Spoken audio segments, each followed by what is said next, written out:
আমি একটি মাছ রান্নার ভিডিও নিয়ে আসলাম।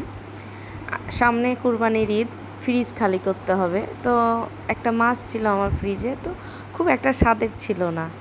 তো মাছটা আমি ভাজলাম, ভেজে এই কুচি কুচি করে পেঁয়াজ দিলাম, আম আম কেটে দিলাম, দিয়ে মাখালাম। মাখিয়ে আমটা মাছটা এর ভিতরে দিব, দিয়ে মাখাবো, চচ্চড়ি টাইপের করব। এর আগে আমার একটা ট্যাংরার মাছ ছিল, তো ওরকম খুব একটা স্বাদ ছিল না। তখন ওই স্বাদ ছাড়া মাছটাই আমি এভাবে রান্না করেছিলাম, তো ভালোই লাগছিল। ওই জন্য আমি শেষ ফ্রিজের মাছ ফ্রিজটা পরিষ্কার করব কুরবানির জন্য, ওই মাছটাই আমি আজকে শেষ করলাম আজকে, তো দিচ্ছি, ওই জন্য ভিডিওটা দিচ্ছি। এর ফাঁকে ফাঁকে আমি বাড়িঘরের কাজকর্ম করব, যেহেতু সামনে কুরবানির ঈদ, বাড়িঘরের কাজকর্ম করতে হবে। রান্না তুলে দিয়ে আমি বাড়িঘরের কাজকর্ম করি। আজকে আমি করেছি পটলের ভাজি আর এই মাছ। দেখেন, মাছটা রান্না করিনি, তার আগেই তার চেহারাটা দেখেন মাছের। এখনও আমি গ্যাস চুলায় এইমাত্র দিলাম। এই যে দেখেন মাছ রান্না। তো কে কে এভাবে মাছ রান্না করেন কমেন্টে বলবেন, অবশ্যই বলবেন। এই পটল ভাজি করেছি দুপুরে, রাইস কুকারে ভাত আর মাছ।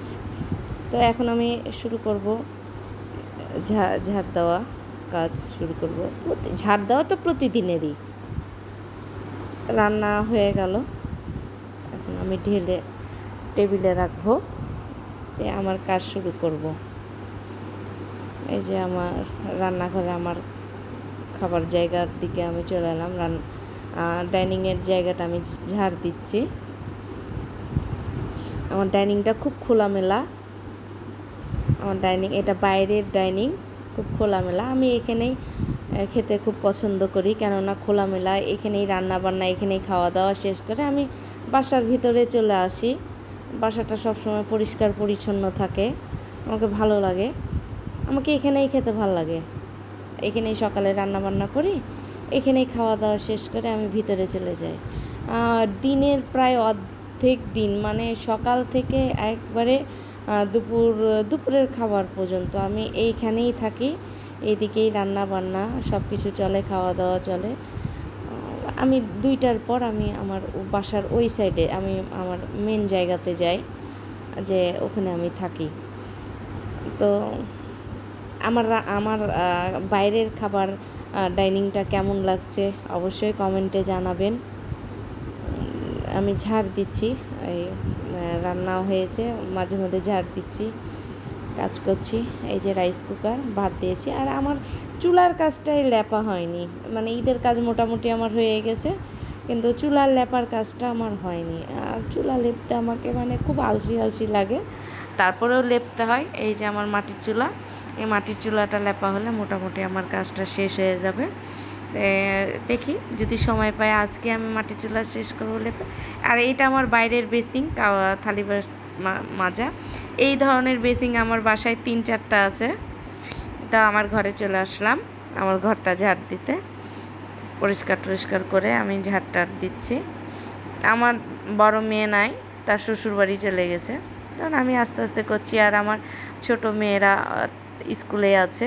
আমার রান্নাটা হয়ে গেছে, বলছি কাজ করে নিই, করে চুলাটা লেপার কাজ আছে, চুলাটা লেপবো। যে আমার ঘরের ড্রেসিং, ড্রেসিংটা খুব ছোট, সিম্পল, আমাকে খুব ভালো লাগে। আমার ড্রেসিংটা করা মোটামুটি 10 মাস হলো। তো অনেকে বলে যে ছোট ড্রেসিং কেন করেছেন, আমাকে খুব ভালো লাগে ছোট ড্রেসিং। আমার ঘর হলো এটা, আমার ডাইনিং। আমার মেয়েরা স্কুল থেকে এইমাত্র আসলো, ওরা ভিতরে আসলো। আমার এটা গেস্ট রুমটাও পরিষ্কার করছি। আসলে কি, আমি সকালে উঠে আগে পরিষ্কারটা বাড়ি ঝাঁটা দিয়ে ঝেড়ে টেরে আগে পরিষ্কার করে রাখি। দুপুরে একটু ফিনিশিং দিই, বা 10টার দিকে ফিনিশিং দিই। আমার এটা আরেকটা ঘরের সামনে, এটা আমার আরেকটা ঘর। এই ঘরে মেয়েরা থাকে, এই ঘরে মেয়েরা থাকে। এই ঘর, সব ঘরই আমাকে পরিষ্কার করতে হয়। একদিন যদি পরিষ্কার না করে থাকি তো ভালো লাগে না, আর প্রতিদিন পরিষ্কার করতে হয়। আল্লাহ হাফেজ।